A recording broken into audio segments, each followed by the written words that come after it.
ये रोजाना सुबह उठती है, बासियां लेती है और सोचती है कि आज मैं मोदी जी को कैसे मक्खन मारूं, और फिर ये इस तरह का कोई ट्वीट कर देती है जिसमें लिखा होता है कि my prime minister is the बाप ऑफ ऑल अल्फा मेल्स। ये कुछ इस तरह की हरकत करके निकल लेती है। ना वो अपनी जेब में कुछ रखते हैं, ना वो अपने अकाउंट में कुछ रखते हैं। मुझे लगता है वो मोदी उधारी है।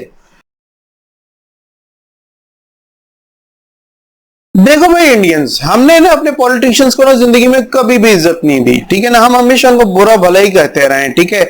लेकिन जो रीसेंट कॉन्फ्लिक्ट हमारा तुम्हारे साथ हुआ है ना, उसके बाद जब हमने तुम्हारे पॉलिटिशियंस को ऑब्जर्व किया तो हमारे जो पॉलिटिशियंस है ना, उनकी इज्जत जो हमने कभी भी नहीं की थी ना, उनकी इज्जत हमारी नजरों में पता नहीं क्यों इतनी बढ़ गई कि हमने कहा यार पॉलिटिशियंस इतने बुरे भी हो सकते हैं। तो जो हमारे पॉलिटिशियंस जिनको हम कभी यहां रखते थे ना, उनकी इज्जत यहां ज्यादा हो गया, थोड़ी यहां हो गई, और इसके बाद लिटरली हमें तुमसे हमदर्दी होना शुरू हो गई। उसकी वजह मैं बताता हूं, तुम जरा इस महापुरुष को सुनो। मोदी की नसों में लहू नहीं, गरम सिंदूर बह रहा है। मुझे इस बंदे की दिमागी हालत पे हमेशा से शक हुआ करता था कि कोई भी इंसान इतना टॉक्सिक या जहरीला कैसे हो सकता है, लेकिन आज पता पड़ा कि इसके टॉक्सिक और जहरीले होने के पीछे जो है ना, गरम गरम सिंदूर का हाथ है जो कि इसकी रगों में बह रहा है। क्योंकि एक नॉर्मल इंसान की रगों में तो भाई साहब लहू बहता है, ठीक है, पर इसकी अगर रगों में गरम सिंदूर बह रहा है तो इसको पता है कि इसके लिए वो कितना नुकसान है। अब मसला ये है कि ये जो तुम्हारा प्राइम मिनिस्टर है ना, ये सिर्फ प्राइम मिनिस्टर नहीं रहा, ये एक बॉलीवुड की पर्सनैलिटी बनने के चक्कर में शायद इसको लगता है मैं जब प्राइम मिनिस्टर से हटूंगा तो इसको भी कोई गंडासा पकड़ा के जो है ना बॉलीवुड के अंदर ना फिल्म में हायर कर लेंगे, इसलिए डायलॉग मारने की शायद प्रैक्टिस कर रहा है। और जो इसमें स्क्रिप्ट राइटर रखा हुआ है ना, जो कि इस तरह के चीप डायलॉग इसको लिख के देता है, वो भी बड़ा सस्ता रखा हुआ है और मेरे ख्याल से ज्यादा पढ़ा लिखा भी नहीं। क्या उसको नहीं पता कि सिंदूर में लेड होता है जो कि इंसान के दिमाग को जो है ना पागल कर देता है। तो इसके पागलपन के पीछे ना आज पता पड़ा कि सिंदूर का हाथ है। वैसे एक सच्ची बात बताऊं कि आजकल इनके वहां पे ना सिंदूर का बड़ा जो है ना ढंडोरा पीटा जा रहा है ऑपरेशन सिंदूर की वजह से, इसलिए इसने अपनी रगों में सिंदूर बहा दिया है। वैसे इससे कोई बईद नहीं है, ये गौमूत्र भी बहा सकता था जितना ये डर्टी माइंडसेट का बंदा है। और इसने अपने नीचे जितने भी लोग, चाहे वो मीडिया में हो, एंकर्स हो, मिलिट्री के अंदर हो, एजेंसीज के अंदर हो, पॉलिटिशियंस हो, सब ने जैसे ही माइंडसेट के लोग पाले हुए हैं जो कि गोबर माइंडसेट से ही इंस्पायर है, जो कि इसका डिलीवर किया हुआ है। अब उनका काम और कुछ नहीं है, सिर्फ और सिर्फ ये है कि मोदी को मक्खन कैसे मारा जा सकता है। मोदी को कभी मक्खन उसको डायरेक्टली मारते हैं, उसको प्रेज करके, उसका नाम लेके, और ऐसे नहीं कि हिंदुत्व और अखंड हिंदुस्तान को प्रमोट करके या उसके कॉन्सेप्ट्स को प्रमोट करके जो है ना वो मक्खन मार रहे होते हैं। और मैं तो भाई सच्ची बात बोलूंगा कि इंडियंस के साथ यार देखो हमदर्दी होनी चाहिए तुम्हें पाकिस्तानियों, क्योंकि यार इनके साथ हमसे भी ज्यादा बुरा हो। ये वो फरसूदा रसूमात और जो बैकवर्ड जो चीजें थी जो इनको पहले सेंचुरीज पहले छोड़ के आ गए थे ना, इस बंदे की वजह से, मोदी की वजह से और इसकी मैनेजमेंट और इसकी सोच की वजह से वो उनमें दोबारा पड़ गए। अब जैसे गौ मूत्र के बारे में मैं तुम्हें बताता हूं, पहले तुम जरा ये क्लिप नोट करो अपना। अब इस वक्त जो तुम्हें स्क्रीन पे नजर आ रहा है ना, इस बंदे का नाम है नितेश नारायण राणे, और ये भी भारतीय जनता पार्टी का ही पॉलिटिशियन और इस वक्त मिनिस्टर भी इंडिया में। ये गया एक प्रोग्राम में, जिससे होस्ट ने जो क्वेश्चन किया वो जरा क्वेश्चन सुनो, इस पे जो ये जवाब दे रहा है फिर वो भी जरा सुनना। You're a mad Hindu. गर्मियां आ चुकी हैं, क्या पी रहे हैं आजकल, रूह अफ़ज़ा या गुलाब शरबत? मैं गौमूत्र फॉलो बहुत पीता हूँ, and I am telling you it is very good for health. सवाल तो मैंने गुलाब, रूह अफ़ज़ा और गुलाब शरबत के बीच में पूछा। खैर पूरी वीडियो छोड़ो, मैं तुम्हें इसका जरा खुलासा बता देता हूं कि इस होस्ट ने जब इससे ये पूछा कि रूह अफ़ज़ा या गुलाब शरबत से क्या में से क्या पी रहे हैं आजकल गर्मियों में, तो ये कहता है मैं आजकल जो है ना गौ मूत्र बहुत पी रहा हूं। तो उसने कहा, और आप अगर उस बंदी की पर्सनालिटी देखें तो वो भी एक हिंदू है और प्रैक्टिसिंग हिंदू ही लग रही है जिस तरह की उसका गेटअप है। तो इस तरह की बातें करके इनको ही करते हैं ना, जब ये हिंदुओं के सामने, बहुत सारे लिटरेट हिंदुओं के सामने, तो ये खुद भी जलील होते हैं। बेसिकली ये सोचते हैं कि हम अपने पॉलिटिकल लीडर्स को मक्खन मार रहे हैं, मोदी को मक्खन मार रहे हैं, हिंदुत्व को प्रमोट करके, अखंड हिंदुस्तान को प्रमोट करके, लेकिन ये हर प्लेटफॉर्म पे जलील ही होते हैं। अगर आपने नहीं नोट किया हो तो उस होस्ट ने, जो खुद भी प्रैक्टिसिंग हिंदू है, उसने कहा दिस मीन्स कि उसके कितने डिग्रेडिंग रिमार्क्स थे इसके ऊपर। ये वो चीजें जो कि ये गलत और फरसूदा रसूमात और गलत चीजें जो कि सेंचुरीज पहले छोड़ के आ गए थे ना, हिंदुत्व के नाम पे, ठीक है ना, और अखंड हिंदुस्तान के नाम के ऊपर इन्होंने उन लोगों को जो है ना दोबारा उस चीज की तालीम देकर उनको दोबारा सेंचुरीज पीछे लेके चले गए। हालांकि इन्हीं का इंडियन वेटरनरी रिसर्च इंस्टीट्यूट है जिसने ये प्रूव किया है कि ये जो काउ यूरिन है वो 14 डेंजरस बैक्टीरियल इंफेक्शंस होते हैं उसके अंदर, ठीक है ना, harmful, dangerous for human being, पर ये प्रमोट कर रहे हैं। बेसिकली इन चमचों को लगता है, इस गोबर माइंडसेट को जो सारे लोग प्रमोट करने वाले लगते हैं, उनको लगता है इस तरह की बातें करेंगे तो हमें जो है ना ज्यादा से ज्यादा आगे बढ़ने का मौका मिलेगा, और मिल रहा है, डेफिनेटली मिल रहा है।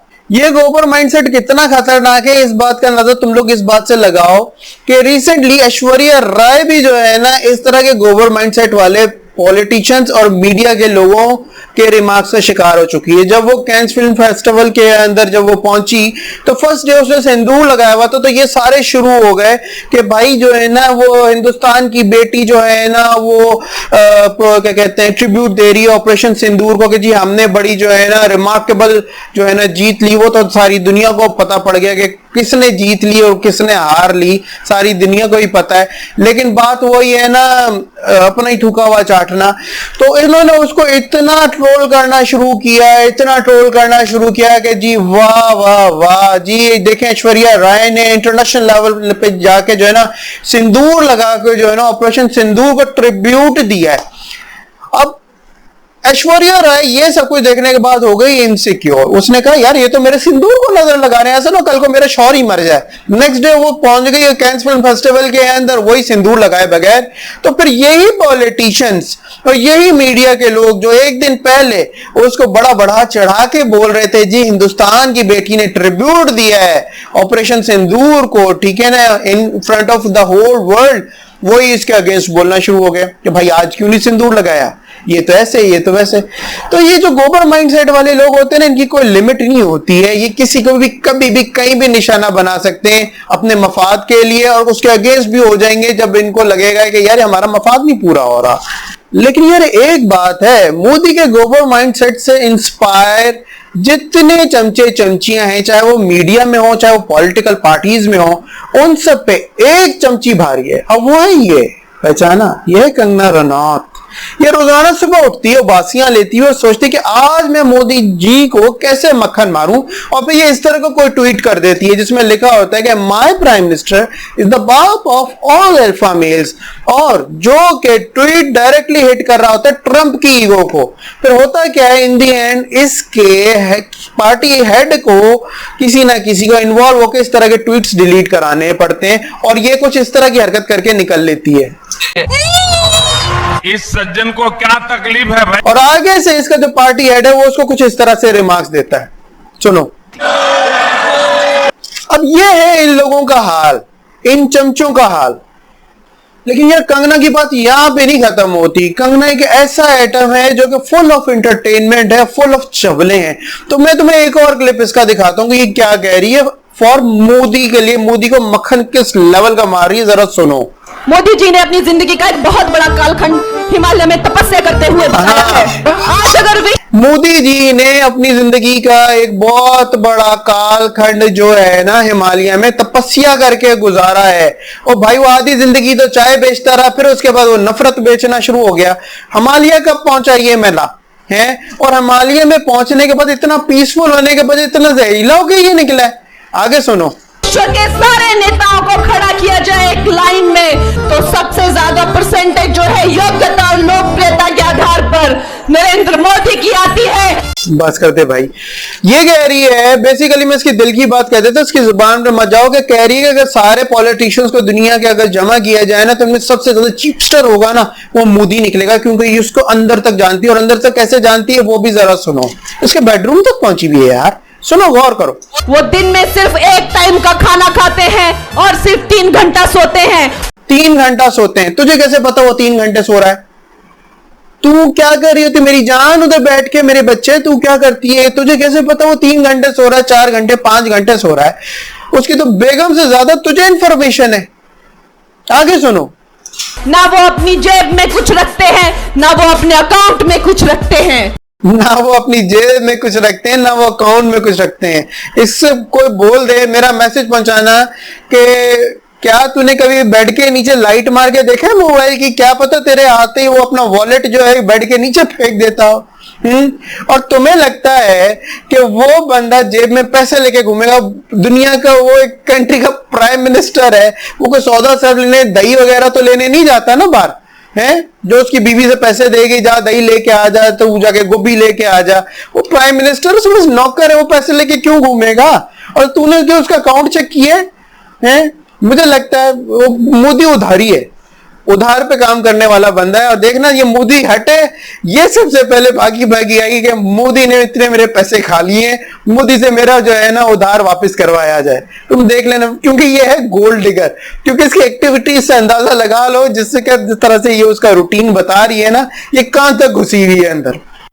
मोदी जैसे लो मोरालिटी वाले बंदे ने जिस तरह का माइंडसेट इंडिया में डेवलप कर दिया है ना, इससे ज्यादा जो है ना लो लेवल का माइंडसेट मुझे नहीं लगता है कि डेवलप हो सकता है, क्योंकि पूरी दुनिया इनके ऊपर जो है ना इस माइंडसेट की वजह से ना क्रिटिसाइज कर रही है इनको। लेकिन शायद अभी तक इस तरह के जो लोग हैं ना, ये हिंदुत्व के नाम पे, अखंड हिंदुस्तान के नाम के ऊपर समझ नहीं पा रहे हैं कि इन्होंने अपने साथ कितना बुरा किया है कि इस बंदे को प्राइम मिनिस्टर चूज किया है। ठीक है, और आने वाले वक्त के अंदर ना इसका कोई हाल नहीं है, क्योंकि ये बेसिकली ऑपरेशन सिंदूर के अंदर मुंह की खा चुके हैं, और हिंदुस्तान के अपने लोग ही अंदर से कह रहे हैं। अब ये अपनी हारी हुई बाजी कहते हैं ना, जो जुआरी होता है, जो कि सब कुछ हार चुका होता है, तो इन दी एंड जो बाकी जो हार चुका था उसको ही अपना गेन करने के लिए दोबारा अपना आखिरी कुछ बचा कुछ होता है वो भी इस्तेमाल कर रहा होता है। अब 20 दिन बाद, 25 दिन बाद लास्ट जो ऑपरेशन हुए थे, ऑपरेशन सिंदूर जो इन्होंने किया था, जो कि बड़े बुरे तरीके से इनका जो है नाकाम हुआ है, पूरी दुनिया बोल रही है।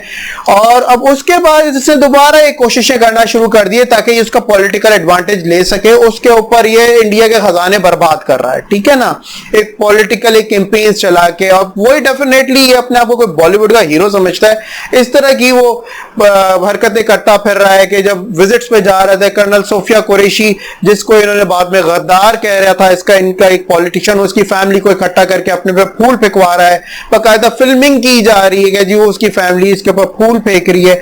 मकसद के इस तरह का चीप इंसान, ठीक है, इसने सोच पूरी जो है ना इंडिया की खराब करके रख दी है।